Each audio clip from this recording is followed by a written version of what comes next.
മദ്യപിച്ചു കഴിഞ്ഞാൽ സതീഷ് എന്തു ചെയ്യുമെന്ന് പ്രതീക്ഷിക്കാൻ പറ്റില്ലായിരുന്നുവെന്ന് അതുല്യയുടെ ബന്ധുക്കൾ പറയുന്നു. അതുല്യ ജോലിക്ക് പോകുന്നതിലും മറ്റുള്ളവരോട് ഇടപഴകുന്നതിലും സതീഷിന് എതിർപ്പായിരുന്നു.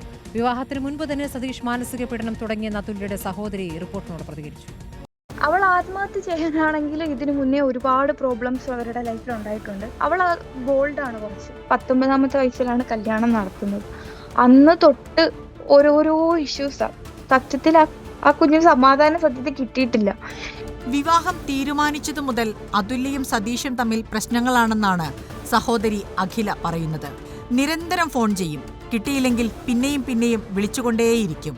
കിട്ടുന്നതുവരെ ഇത് തുടരും. ഭക്ഷണം കഴിക്കാൻ പോലും സമ്മതിക്കില്ല.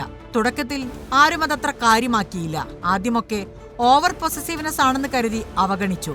പക്ഷേ അത് സംശയരോഗമായിരുന്നു. പുള്ളിക്ക് സംശയരോഗമാണ്. പ്രഗ്നന്റ് ആയിരിക്കുന്ന സമയത്ത് കുഞ്ഞ് 5ാം മാസം ഉള്ളപ്പോൾ ഷൂ വെച്ച് അവിടെ വയറ്റി ചവിട്ടിട്ടുണ്ട് പുള്ളി. എവിടെ പോകുന്നു, എന്തിനു പോകുന്നു തുടങ്ങി അനാവശ്യ ചോദ്യങ്ങൾ കൊണ്ട് ശ്വാസം മുട്ടിക്കുന്നത് പതിവായിരുന്നു. ആദ്യമൊക്കെ സ്വഭാവ വൈകൃതമേ ഉണ്ടായിരുന്നുള്ളൂ. പിന്നീട് ദേഹോപദ്രവവും തുടങ്ങി.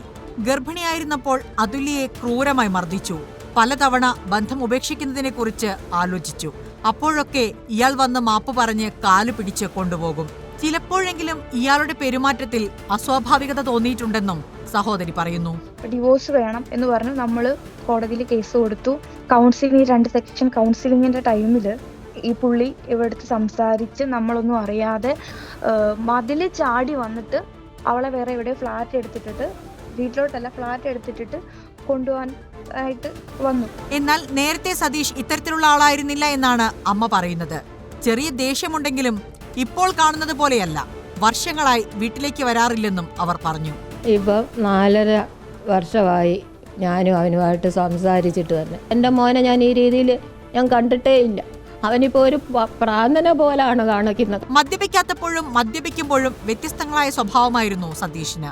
അതുല്യയെ പീഡിപ്പിക്കുന്നത് മദ്യലഹരിയിലാണ്. മരണം നടന്നതിന്റെ തലേ ദിവസവും ഇത് തുടർന്നു.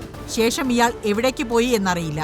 ഫേസ്ബുക്കിൽ അത് പോയി ഞാനും പോകുന്നു എന്നൊരു പോസ്റ്റ് ഇട്ടിട്ടുണ്ട്.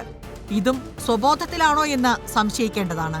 ചികിത്സയ്ക്ക് വിധേയമാക്കേണ്ട തരത്തിലുള്ള സ്വഭാവ വൈകൃതങ്ങൾ പ്രകടിപ്പിച്ചിട്ടും അതിനെ അയാളുടെ സ്വഭാവമാണെന്ന് പറഞ്ഞ് ന്യായീകരിച്ചതിന്റെ കൂടി ഫലമാണ് അതുല്യയുടെ ജീവനെടുത്തത്. News desk reporter.